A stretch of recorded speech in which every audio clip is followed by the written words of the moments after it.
Wali Kota Makassar, Dani Pomanto memanfaatkan momentum peringatan Hari Otonomi Daerah ke-27 sebagai ajang promosi pariwisata.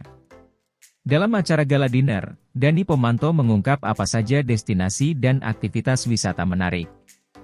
Kota Makassar selalu bangga dan terhormat menerima tamu dengan segala apa yang kami miliki, kata Dani Pomanto, saat gala dinner peringatan Hari Otonomi Daerah di Hotel 4 Point by Sheraton di Kota Makassar, Sulawesi Selatan, Sabtu, 29 April 2023 lalu. Menurut dia, jika berkunjung ke Kota Makassar membutuhkan waktu paling kurang 3 hari. Dalam 3 hari itu, Dani menjelaskan, salah satu aktivitas yang wajib dilakukan adalah menjalani ritual makan 24 jam untuk menikmati hidangan khas. Tidak ada kota di dunia yang memiliki ritual makan 24 jam, ujarnya. Dani Pomanto lantas merinci apa saja makanan khas dan kapan waktu yang tepat untuk menyantapnya. Pada subuh hari sekitar pukul 5 hingga pukul 6 adalah saatnya makan songkolo. Hidangan ini terbuat dari beras yang dicampur dengan ikan kering dan kelapa sangrai. Pukul 6 hingga pukul 8 waktunya makan nasi kuning.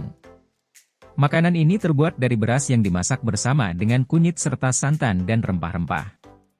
Dengan ditambahkannya bumbu-bumbu dan santan, nasi kuning memiliki rasa yang lebih gurih daripada nasi putih. Lalu pukul 8 hingga pukul 10 untuk coto Makassar. Makanan ini terbuat dari jeroan sapi yang direbus dalam waktu yang lama.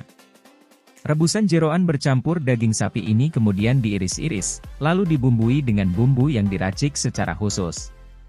Kemudian pukul 10 hingga pukul 12 makan palu basah. Jadi, palu basah tidak bertentangan dengan coto, tutur Dani Pomanto.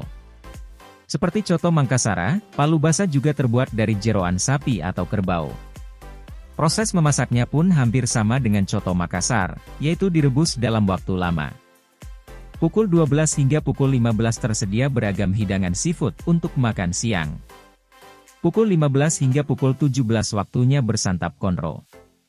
Konro itu buat makan sore. Ini banyak yang salah paham, katanya.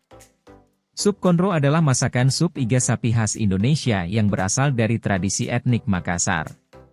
Sup ini biasanya dibuat dengan bahan iga sapi atau daging sapi.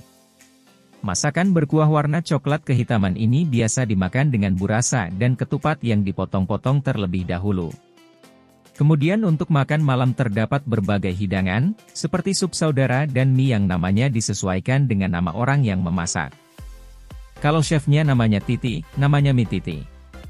Kalau chefnya namanya Chen, namanya mie Chen, ujarnya. Bagi yang suka begadang dan ingin makan coto, Dani Pomanto mengatakan, terdapat coto begadang karena terdapat pada malam hari.